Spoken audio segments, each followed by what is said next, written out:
to show you how to make markers for your knitting. You've probably used plastic markers and you've noticed how they fly across the room if you just try to transfer them from one needle to the other. But a string marker is very useful because it's soft, it's flexible. If you make a mistake with it, you can always cut it out of your knitting, and it's easy to transfer without jumping around. To make a string marker, you need string. Any kind of string will do. Look in your stash, I'm sure you'll have it. And it's also handy to have red string because you know red markers are really good to mark your beginning of round. You'll also need a pair of scissors, a crochet hook. Now, we're going to learn how to make the knot in the middle of the marker. That keeps it from collapsing. Start with about a 1 yard length of your string, and we'll start in the middle of the string to make our first knot.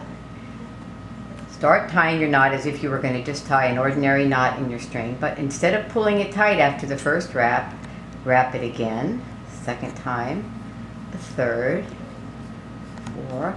You can wrap it at least 7 times. In fact, experiment on your own. Maybe you'll find you can wrap it more. You want quite a few wraps to get a nice knot. Pull it tight, there's your first knot. You'll make your second knot a little distance down. As you make these markers, you will be able to figure out yourself, just by your feeling, how far apart to make them. But generally, 2 to 3 inches is what you need. So as you make your second knot, if you find it's going too much in one direction, you can push it the other way. There's another knot, and a third. Just wrap your string and wrap it, quite a few times. I don't really pay attention. I'm usually doing this when I'm doing something else. I just do this as a mindless activity. And you might even be able to get another one right at the end of your string. Try one more down here. Okay. And then you would go to the other side and make the knots there. So when you're done, you would have a string, as you can see, that has knots at intervals of 2 to 3 inches. Okay, now we will learn how to tie the knot itself. Again, I like to start in the middle. Here's my first knot. I'm just going to tie an ordinary knot. And now you can determine how big or small you want your marker to be by pushing the knot up or down. And once you have it tied, you can give it a really tight tug.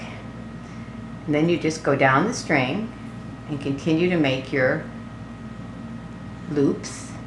And again, make it really tight. Here's where you can take something and pull it this way if you want to make it bigger, but always make sure you make a nice tight knot. And again, you just go right down the string. If you find it difficult, you can use a crochet hook.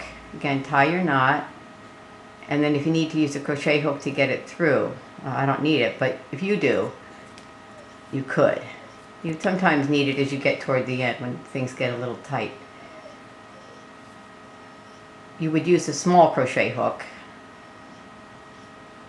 because you're usually working in a small space. And you try to center it so your knot is at the top of the knot, but if it's not, at the top of the loop, but if it's not, it still will work. Some of mine aren't perfectly centered, but you'll find they work. Okay, so when you're done with that, you will have yourself a whole string of knots like this, and then you just cut them. Now, it's very important to cut it so that the knot is right there, so there's no strings hanging out. They'll get in your way when you knit. And just cut it, and there you have your non-collapsible string markers for your knitting. Just slip them on your needle and enjoy using them.